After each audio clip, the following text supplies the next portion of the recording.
Alright, so we have a new Apocalyptic Shadow in Honkai Star Rail for version 2.4, and I was able to clear it using the new Hunt March 7th form. So today I'm going to go over my run, give a little analysis of how everything went, and at the end I'm going to show off my builds as well, as including how I'm running my Swordmaster March right now. So definitely be sure to stick around till the end so you can see how I did everything here.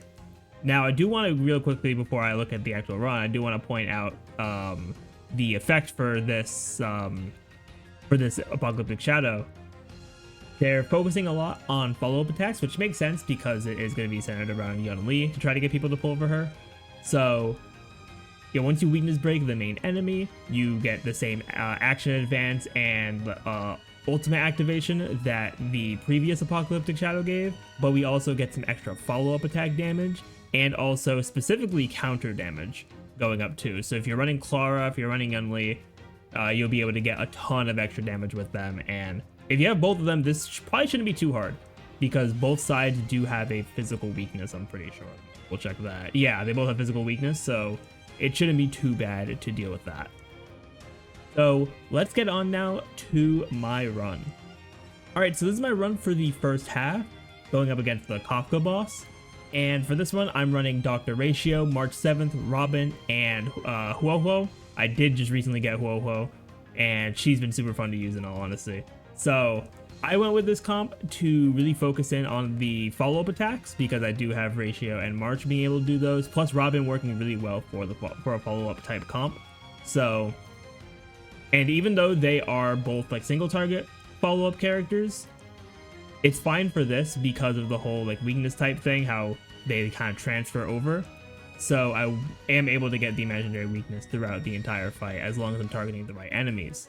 So when we start the run here, I make sure to use March's technique first, and then because we have to use 3 techniques for hers, I pretty much just pop everyone else's technique once here. I know that, you know, if I don't say anything about it, someone's probably going to comment, why are you using Robin's technique and then Ratio's, because they're both dimension techniques. I'm only using it just to get March's 3 charges, because I know it's not going to take effect, and honestly, you rarely need to use Robin's dimension anyway to get enough energy. So, starting out here, the Kafka boss is actually kind of cool. I do like how they're giving different mechanics to the bosses for Apocalyptic Shadow. So here she uses her like Dominate to make the enemies more enhanced, which I think is a cool thing, for sure. And it makes things a little scary sometimes if you're not running a preservation character. Yeah, so here we get hit with the, that enhanced attack. Then here we start with Robin putting up her damage boost, so she has a little action advance. And then same thing with March here, we're going to skill and make Dr. Ratio her Shifu. So, and I am running E2 March right now.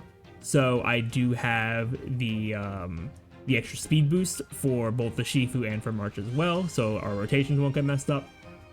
And I immediately use the ult as well. Right there. And then the one thing with Ratio on this team is, let me actually go back for a second. As you can see, let me get the percents up. Yeah. So the big thing you'll see is that I am not running a dedicated debuffer on the team. So because of that, Ratio does not have that great of a chance to get his follow-ups, and he's also not getting too much out of his trace that gives an extra crit rate. So this team is not that optimal by any means, but I wanted to use Huohuo here for one, just for her being a new character for me, but then secondly, this side does have wind weakness as well. So her basic attacks could do a bit of extra toughness damage. I could have used Fushuan here to get the extra crit rate for him, but I was like, I really don't have to worry about it because as you'll see, the damage ends up being fine. Plus there I get lucky, I get a follow-up attack, and then March gets her follow-up as well from her E2. And then pretty much for Huohuo, most times I'm going to keep up her Divine Provision so I can get the heals as much as possible. I get her ult there so I can get Ratio's ult.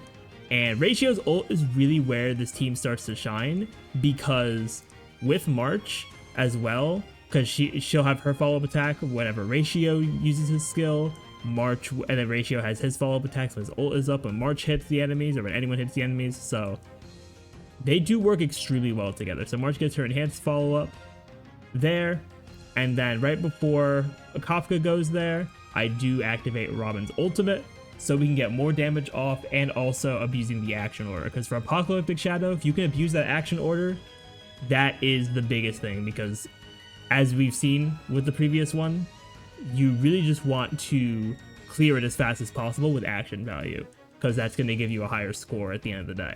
So there, I basic with Ratio just because I didn't have any skill points. But yeah, now here, pairing that with March's follow-up and then Ratio's follow-up. Oh, March is already back at 5 charges there, which is really solid. And then Kafka's going to enhance the Ice Dude, that's fine. We're going to start attacking him soon. Plus we have Huohuo's Divine Provision, which is going to help us to get rid of those debuffs and also heal us back up. Yeah, we're going to reapply that there. And I did it on Ratio specifically to cleanse him right away. So that now we can just skill. No follow-up from him because there's no debuffer, but that's still fine. And now March gets her enhanced basic. This guy has the imaginary now, and we are right there, 112k from the bonuses. I also did have the, I forget the name of them, but the like choosable buffs. For this one, I chose the one that gives you extra basic attack damage. So that was really going to help March out. I did want to see March shine as well. Like I could have chosen the one that did extra follow-up damage, but because Ratio's follow-ups weren't going to be that crazy, I did just want to focus on the basics there from March, and honestly, it was the right move. So Ratio gets dominated there, but Huohuo just being the best cleanser to ever exist, just gets rid of that immediately there. So Ratio gets his ultimate here, and I get the break as well. And at this point, we're just trying to get rid of this dude. I think Ratio's follow-up does it. I saved March's ult because I had a feeling the follow-up would take him out, and now we're just left with Kafka. Once we get the break here, we get our ults back, and we'll be able to get through Kafka's first health bar. Yeah, but then Robin gets a little low there, but not too big of a deal because of the Divine Provision, and then I get her ult as well to just try to get as many actions as possible to break that toughness. Once I break the toughness, it's going to be good. I'm not going to have to worry. He had no follow-up from Ratio there, is fine, but March gets her follow-up into Enhanced Basic. And yeah, and of course, just like the other Apocalyptic Shadow 2, you're going to see us do a lot more damage once the toughness bar is completely depleted. So yeah, here I ult with March. And it's good that I ulted there because with the break here, we're going to get all our ults back. So March will get another ult as well. And here pretty much I activate Ratios first so we can activate his follow-up attacks pretty quickly. Plus also the extra damage from Robin is really nice. So yeah, then I March ult. And I always Huohuo ult last here because she gives the extra energy as well. So we can try to build up another ult as quickly as possible for the second phase. And the second phase of Kafka is much scarier than the first because of the extra enemies she spawns in. Okay, we get Ratio here. The follow-up, 143k. March follow-up does 48k. Then another Ratio, 143k. Then March Enhanced Basic, a comp 350k. And I'm not gonna lie to you all, my March build isn't even that great.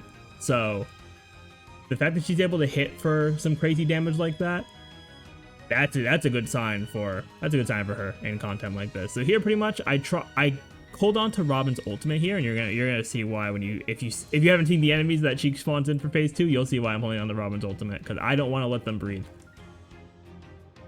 Yeah, I reapply Robin's skill, and then here I Ratio skill into follow-up. And then March will get the follow-up on phase 2 here. And yeah, she spawns in the dinosaur duo over here. And I don't want any part of this. So I'm like, alright, we need to Robin ult, advance everyone, and try to break the one on the left as quick as possible. And I don't know what was going on there. It's some weird visual bug. March was attacking absolutely nothing. But we're just going to keep it moving there. So then, yeah, Robin does her ult, gonna push everyone up on the order. And yeah, March also gets advanced. I probably could have let March do this attack and then Robin ult, because March got ahead of the order anyway. But it's still fine. We're gonna get, we're gonna be able to skill, I believe I skill here to get Divine Provision up, make sure that I'm ready in case I do have to take a ton of damage. But here, because of Ratio, I am able to, I missed his follow-up, but I get his ult here, which is enough for the break. So I don't have to really deal with the dinosaur on the left right now. Really good. And yeah, I got Huohuo ultimate. I'm going to ult so I can also heal her a little bit. Because Huohuo's healing, it activates on your turn and it activates on ultimate as well. So Do love to see that. Ratio just basicing because I had no skill points, which is a bit of an issue with this team, but it ends up working out, especially with March's advances. And yes, right there, we just completely get rid of the fire dino, so now we're left with the, with the purple one over here. So there, yeah, Ho-Ho basic. She uses her psychological suggestion thing, but Ho-Ho's divine provision just cleanses that for free, so I'm not even worried. I March ult here again, yeah, because pretty much just trying to weakness break, especially for this one, because this dinosaur takes less damage until you break him anyway, so yeah, we'll break him with the March attack there, and then I pretty much try to get him out of here. Yeah, I do skill with Ho-Ho again, because I do only have her E0, so I don't have the extra turn of divine provision.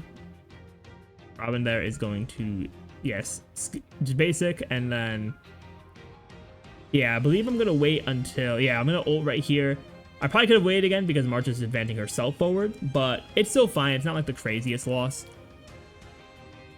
Now, 173k from March, and I'm going to basic here.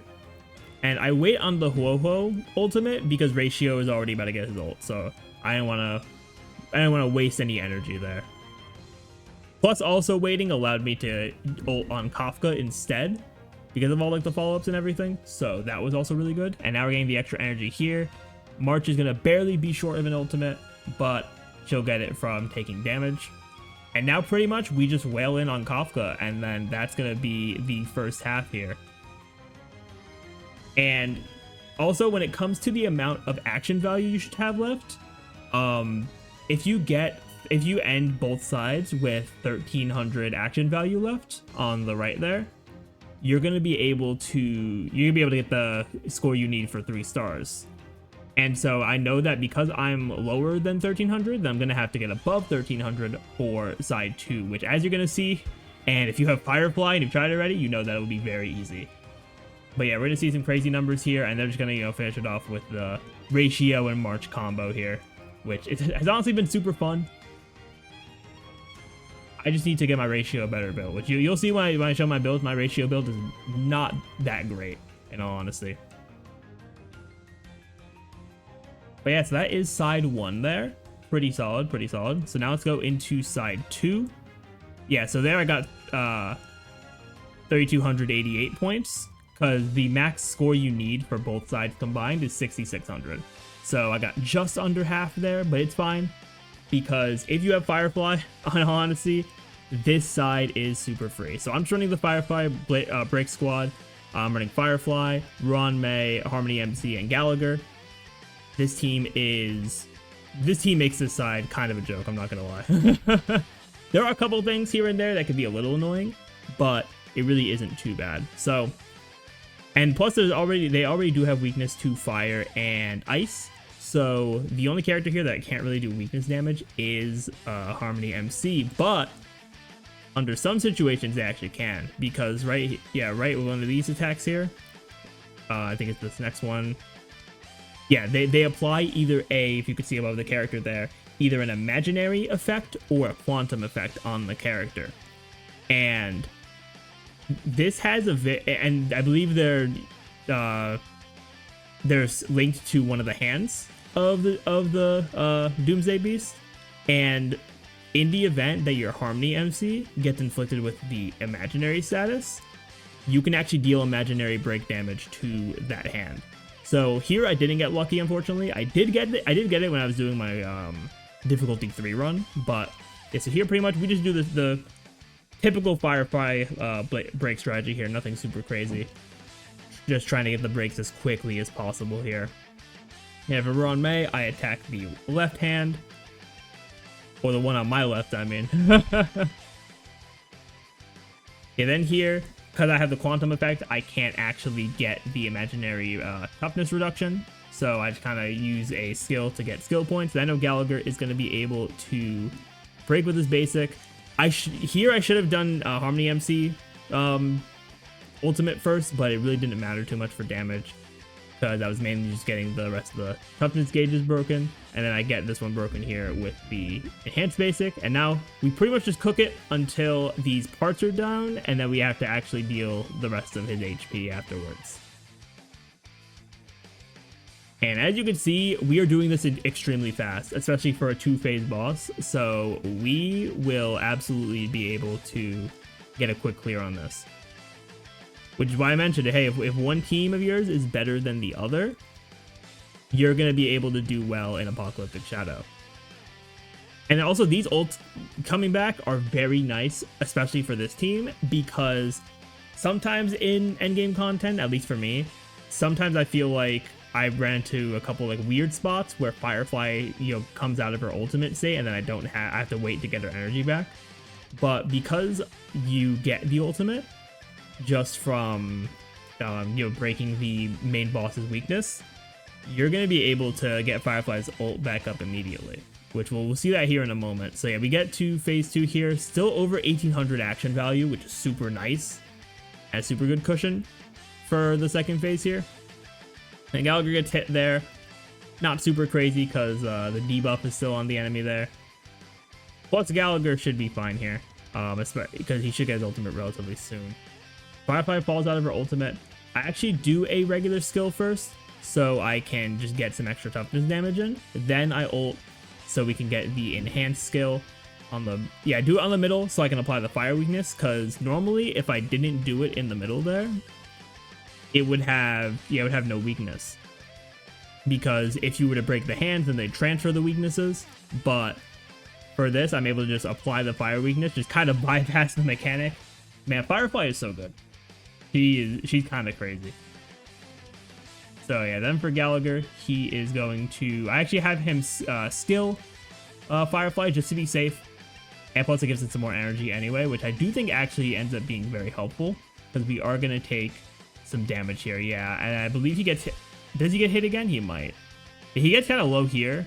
Oh yeah, no, he gets kind of low, but then we are able to wait until it is his turn. So here, yeah, I believe I just basic the left side. Yep, I basic there, and then here I focus the right hand, because the right hand's gonna attack me, and I'm like, let me just break it. Let me just break it, because Gallagher is so low. I don't want to deal with that. So yeah, so here for Gallagher, I can basic, ult, and then enhance basic.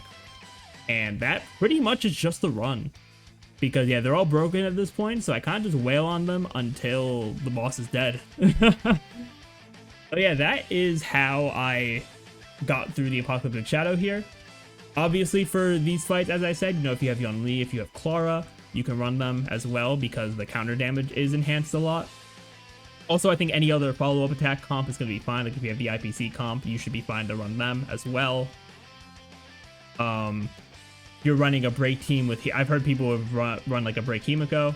That's also something you can run too. So yeah, there definitely are options when it comes to this, because both sides are weak to... I believe both sides do have a... yeah, I think both sides have a fire weakness. I'll double check, but they definitely both have a physical weakness. So yeah, any of the strong physical characters, I think Boot Hill will also be very good here for a break team. So yeah, it really just depends on what you have, but I think it is pretty manageable this time around for Apocalyptic Shadow. Maybe even a bit easier than the last one that we had. Alright, so before we end off the video, I just want to show off my character builds, and you are probably going to be kind of shocked at how bad my ratio is.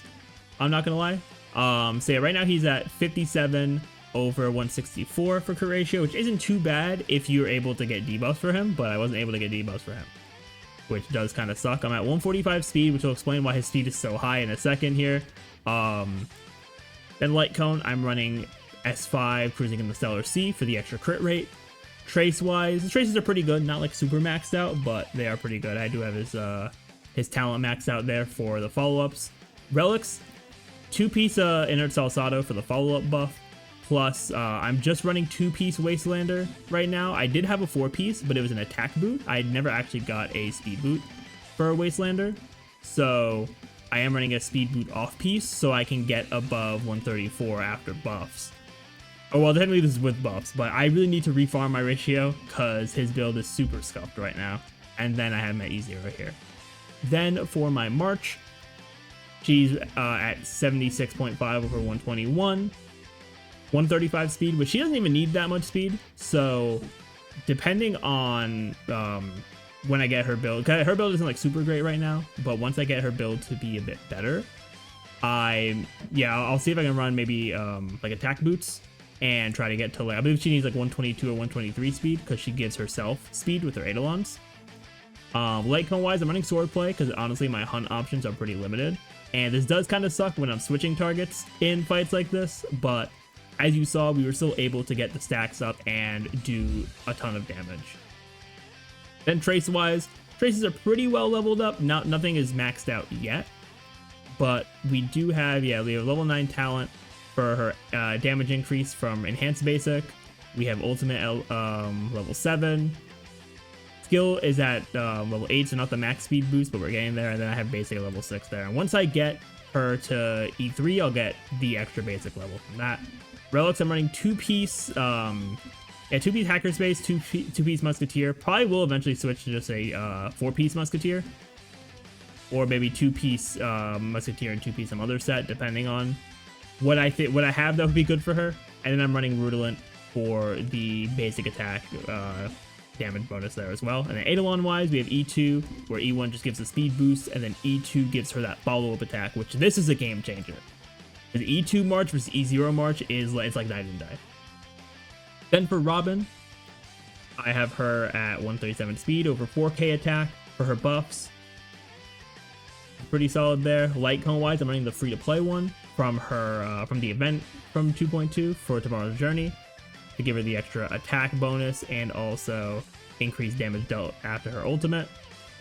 Trace wise, they're mostly maxed. She's missing out on her talent, which now that I probably should max this out, just get the extra crit damage, because I believe it goes to 20% even, which is really nice to have for her kit there. Relic wise, I'm running 2-piece Prisoner, 2-piece Musketeer for the maximum attack boost, and also 2-piece Fleet for the extra attack as well for the entire team. And of course, Eidolons are E0. Then my newly pulled Huohuo, I have her at 136 speed, 5700 HP. She's running post-op conversation at S5. This is the best thing I have right now for her, honestly, so I'm just gonna work with it, but it's really nice for the energy regen as well, so she can get her ult back really fast. Trace wise, she has most of them. I still have to get these two up here, but they're also not like super necessary because I do have her above 134 speed already for the boots, plus I have her at the effect res she needs for Broken Keel, which I'll show the relics in a second. But yeah, traces are like mid-levels right now, but I am trying to build them up more. Heaven Relics 4-piece Wandering Cloud, which helps us for the extra skill point, especially for this run, because the beginning of this run is kind of skill point heavy, with basically everyone wanting to use their skill to make sure everything is up properly. And then 2-piece Broken Keel there for the extra crit damage. And then Eidolon wise, E0, I did just get her. So yeah, that team there, a lot of work can still be done on them, so they could perform even better than they already did. But then to quickly go over the Firefly team here,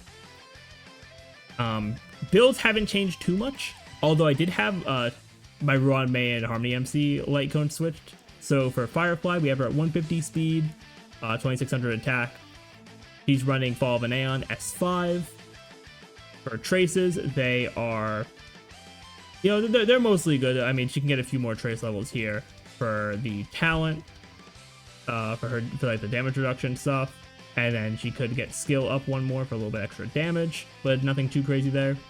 Relics, we're running the 4-piece Iron Cavalry set and the 2-piece Forge of Kalpagni Lantern, which is her best in slot, so she's doing good there. And then we have her at E0.